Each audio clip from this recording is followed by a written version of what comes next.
Welcome back to Living Whiskey. I'm Callum. I'm Sam. Today we're doing a showcase of the Johnnie Walker Origin Series.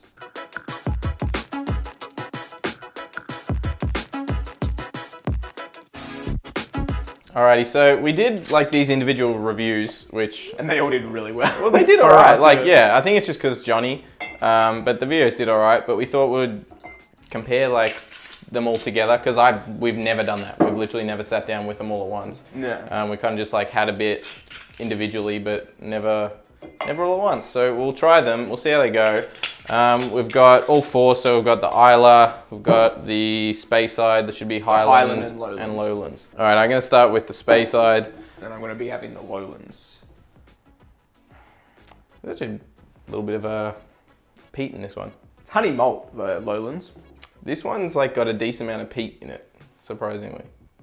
I don't know about it. They're all Johnnies seem to have like a little bit of peat. That dirty ash. Yeah, kind of thing, they've all got it. So like it's not that surprising, but I'll be interested to see like how much more peat this actual Isla one does have because I honestly don't remember. We haven't tried any of these since the last like time we reviewed the them. individual review Yeah. we did. That would have been the last time we tried any of them. The Lowlands hasn't really got peat. It's not even really an ash. There is something there. It's like almost like a metallic kind of flavour. I weirdly don't hate that. It's got that mildewy malt kind of like taste that I don't like, but in the grand scheme of things, I don't hate that. It's just follows through on the palate as well. Honey malt. I'm actually gonna leave that last. Yeah, same. Bit of nut on that as well. You just took mine. Ooh.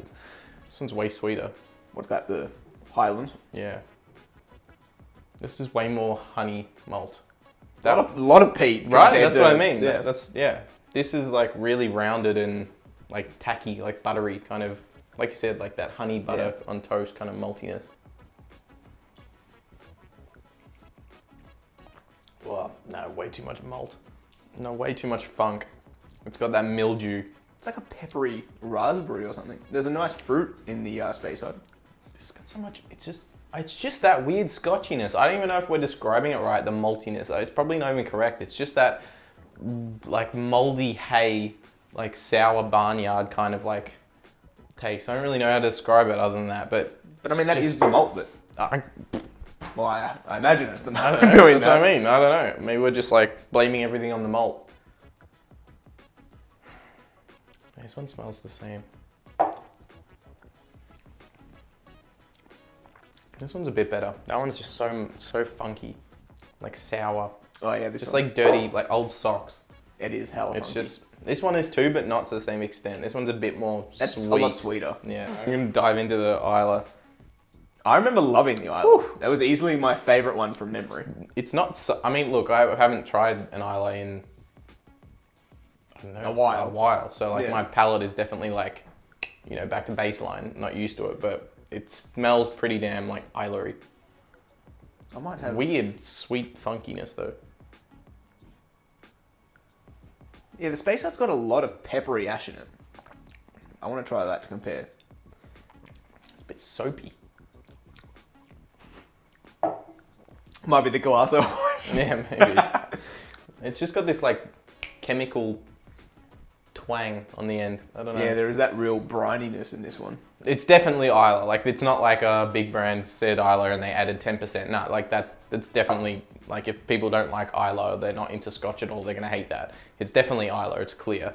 It's a lot of peat. There's brine. It's got all those kind of like A lot of harsh, honey as well. salty kind of like notes. But It's yeah, along the lines of like a Lafroig almost. That really but briny- like more sharp. Yeah. And like chemically. And ethanol. Like the Lafroig has like this nice roundness to it, and the lower notes, the like sweetness. This is like missing that. It's kind of just like got this sharp, weird kind of chemically. Like, I don't mind it, but the finish is like really giving me soapy, Yeah. like kind of disinfectant, kind of. I don't know. It's just got this weird, and not the way you would think, as in like you'll often hear people describe like hospital notes, like the rubber and Band-Aid notes is a common like descriptor for Isla. This isn't that, because I like those notes in Isla. This is like I don't know, it's like burnt metal. It's just like, it's as if there's a bit of soap in the glass. It's just kind of got this weird sharp chemicaliness, which is not great. But apart from that, it's actually pretty good.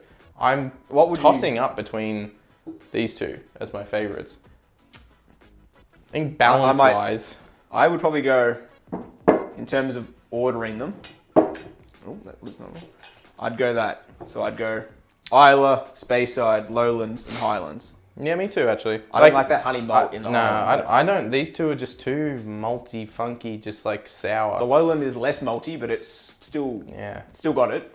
These two don't really at all. That's why they're there. Oh, it's for me, it's definitely there, but it's got other notes to like kind of balance it. This one's the most balanced. The Speyside seems the most like rounded and balanced. I agree with that. Yeah. It's got a bit of peat and it's got like the maltiness, but it's got the sweetness and a bit of fruitiness and stuff. But these two don't feel balanced, and it's my favorite because I like Isla. But it's so, too like, heavy it's the same on for the you, Isla but it's side. not balanced. Yeah. Yeah, it's like It's a missing really that new unbalanced palate. Lafroig.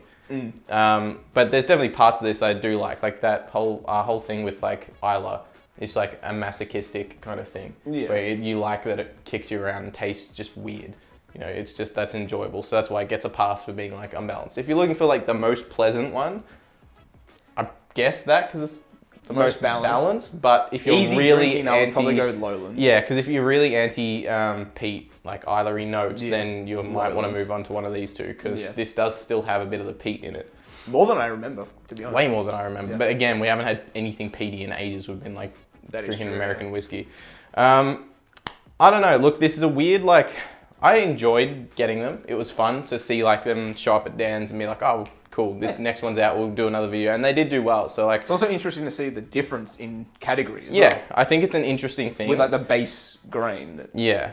And there is a good point to it that this wasn't just like, I mean, it's marketing, they're just trying to sell stuff, but there was actual like differences, like tangible, like proper differences you could notice.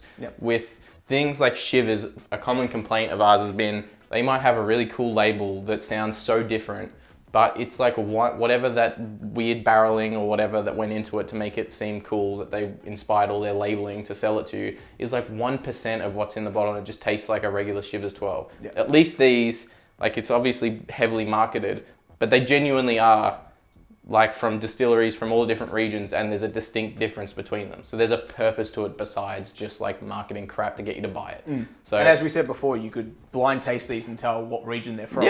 So for sure. There's a difference. A great indicator. So when it's like that, it's less marketing bull crap and more just a good idea. So I don't mind that. And they were reasonably priced. They didn't like hike up the prices like they did with those Game of Thrones ones. I don't know, like $100 each maybe? No, less. They were all less than 100, even the 1 litre one. But so they were affordable.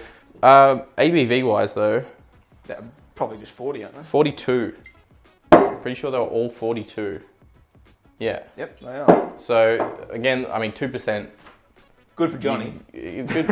It's good for Johnny. Yeah. That's this is like one of the few times that I do actually really appreciate like one of those big brands like doing something, because again, a lot of the time it's more just like it's like 95% marketing and 5% actual difference that's worth trying for the person buying it. But this is for real. I actually quite enjoyed this. So I would also recommend picking up some. If you can even find them. I think they do. But I think it is definitely limited, but I think you should be able to pick it up.